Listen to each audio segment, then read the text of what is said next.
وابستہ کرتا ہوں، تو میرے شہر نہیں آ سکا، میں تیرے شہر میں اپنا گھر بنا لیتا ہوں۔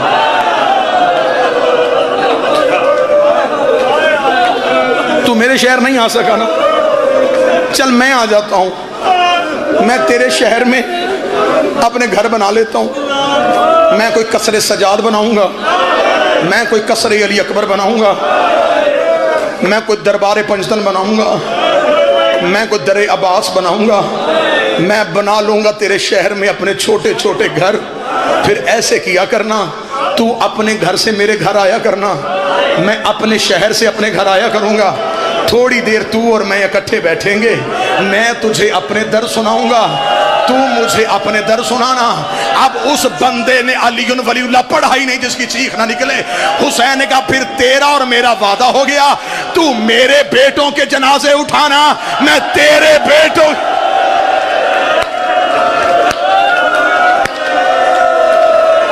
بادشاہ حسین نوازوں کو اللہ بیٹے کی زندگی کرے، اللہ میرے بھائی ذیشان کو ماتمی فرزند عطا کرے، اللہ میرے بھائی سجاد کو صحت عطا فرمائے، جو رو بھی رہے ہو دعائیں بھی مانگ رہے۔ بادشاہ حسین آقا زادی ہر کسی کو اس دربار سے اس کی نیت کے مطابق دے کے بھیجے۔ حسین نے کہا تو آنا میرے گھر۔ اللہ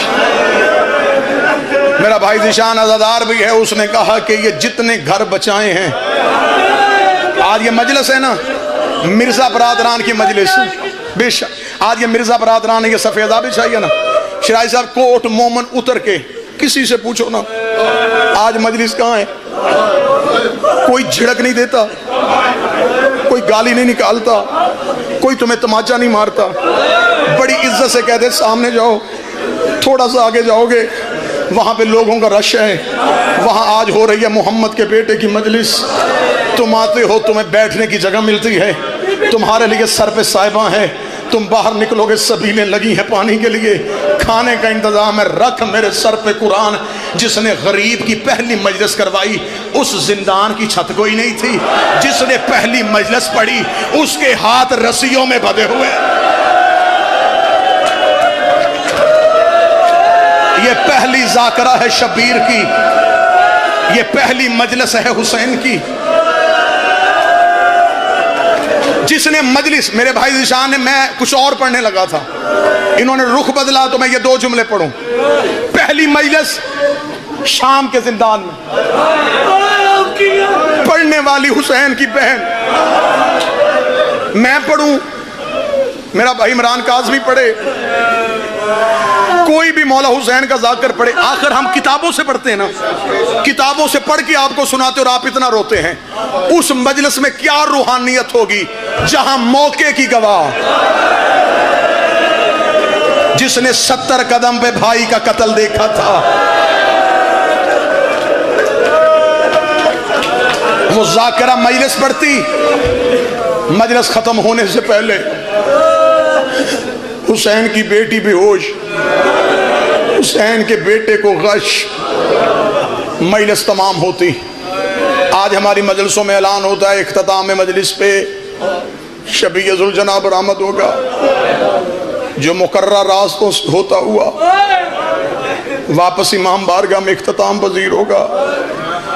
شام کے زندان میں مجلس ہوتی، مجلس کے بعد علی کی بیٹی اعلان کرتی آج زندان سے حسین کا ماتمی جلوس شام کے بازار میں جائے گا،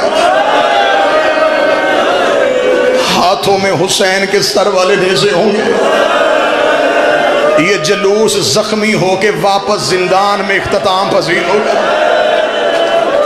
ماتمی ماتم کر کے واپس آتے ہیں، میں نے اپنی آنکھوں سے منظر دیکھا ہے، جس جگہ پہ زنجیر مارتے ہیں نا جی، اس کے ارد گرد ایک دائرہ ہوتا ہے، وہ ماتمی ہوتے ہیں، وہ تماشا دیکھنے والے نہیں ہوتے، وہ ماتم کرنے والے ہوتے ہیں، وہ دیکھ کیوں رہے ہوتے ہیں، ان کی نظر ایک ماتمی پہ ہوتی ہے، کسی کو تھوڑی سی ضرب زیادہ لگے نا 5 6 اس پہ دوڑتے ہیں، اس کا زنجیر کھینچتے ہیں، وہ رو رو کے کہتا مجھے مارنے دے، وہ رو کہتے تیری منظوری ہو گئی ہے، اب زنجیر ہمیں پکڑا دے۔ انہیں نہیں پتا یہ کس ماں کا بیٹا ہے، اس کا کوئی بھائی ہے بھی کہ نہیں ہے، لیکن انہیں پتا یہ غریب کا ماتمی ہے۔ میں نے پڑھ دیا جملہ برداشت کرنا۔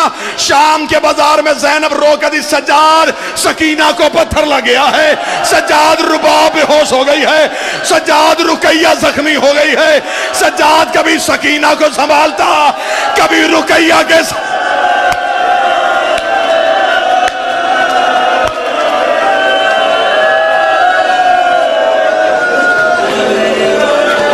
کبھی سکینہ کبھی رقیہ۔ یہ جلوس بس آخری 2 منٹ۔ شام غریبہ حسین کے جلے ہوئے خیموں سے نکلا، قرآن کی آیتیں رسیوں میں جکڑی ہوئی، اونٹوں کی زین پہ آ گئی۔ 10 محرم آدھی رات ہو گئی، انہیں اجر رسالت دیتے دیتے میں سخت پڑھوں گا نہیں، کوشش کروں گا جتنا ادب کا پیرہن چڑھا سکوں وہ دوں۔ امت کو رات ہو گئی، اجر رسالت کی ادائیگی میں ایسا اجر رسالت دیا کہ سورہ یاسین بھی زخمی، سورہ کوثر بھی زخمی، بیویاں ہو گئی اونٹوں کی زین پہ سوار۔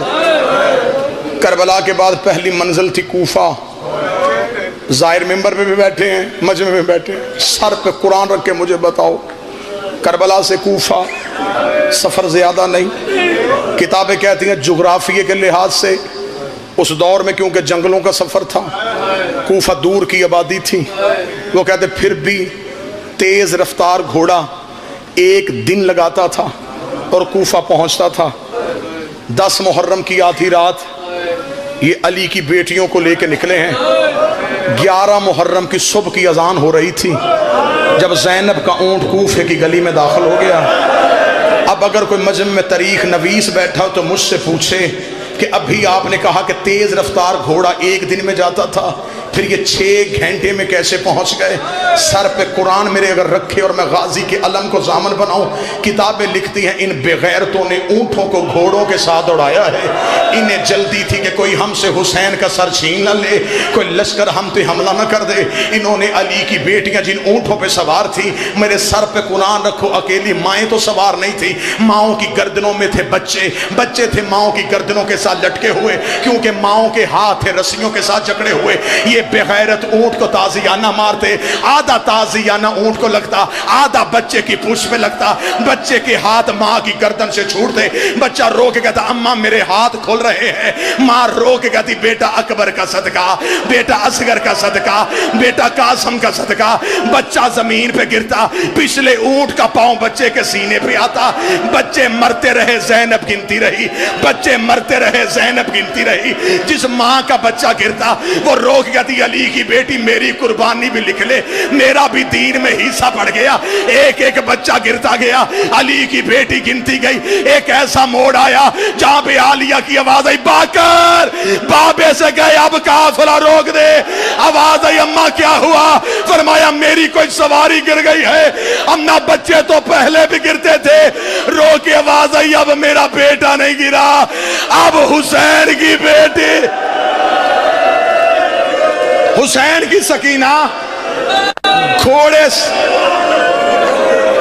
صدا سے معافی مانگ کے، سجاد کا قافلہ وہی رکا۔ بغیرت نے حسین کے بیٹے کے قریب آگا کیوں نہیں چلتا؟ مولا سجاد کی آواز ہے میں نہیں چلوں گا، میری معصومہ گر گئی ہے۔ اس کمینے نے کہا تو یہی رک، میں منگواتا ہوں۔ اب جس کی اولاد ہے وہ ہے ضرور کہے۔ سجاد کے سامنے عمر ابن سعد نے شمر کو بلایا، بلا کے کہا حسین کی بیٹی قافلے سے گر گئی۔ اب میں جتنا چھپا سکوں گا اتنا چھپاؤں گا۔ اس بغیرت نے کوئی چیز ہوا میں لہرانی شروع کی، اس نے اپنے گھوڑے کو ایڑ لگائی. جب یہ پیچھے گیا تو ایک ٹیلے پہ حسین کی سہمی ہوئی بیٹی بیٹھی تھی. یہ کمینہ دیکھے کہنے لگا خود گری ہے یا گرائی گئی ہے؟ رو کے کہتی مرضی سے گری ہو, تھوڑی دیر مجھے یہاں رہنے دے, پھر تم جہاں کہو گے میں قافلے کے پیچھے پہنچ جاؤں گی. یہ دیکھ کر بچی تو یہاں رک کے کرے گی کیا؟ رو کر جیسے ابو ذر غفاری کی بیٹی رستے میں کھڑی ہو گئی تھی, اس نے باپ کا کفن مانگا تھا, ویسے میں بھی رستے میں کھڑی ہو جاؤں گی. کوئی کافرہ گزرے گا, میں کہوں گی میں زہرا کی بیٹی ہوں, مجھے خمس میں چادر دو, یہ مجھے چادر دیں گے, میں واپس کربلا جاؤں گی, اپنے بابے کو کفن پہناؤں گی, اپنے ہاتھوں سے بابے کی قبر کھودوں گی, اپنے بابے کو دفنا کے تو جہاں کہے گا میں پہنچ جاؤں گی. یہ بے غیرت گھوڑے کی زین سے اترا. اس کمینے نے کہا میرے گھوڑے کے آگے دوڑ, میرے گھوڑے کے آگے دوڑ. حسین کی بیٹی کبھی گرتے کبھی اٹھتے, ایک کالے برقے والی بی بی شمر کے گھوڑے کے آگے آئی, آواز آئی حیا کر, اور تیری کوئی اولاد نہیں, اور میری معصومہ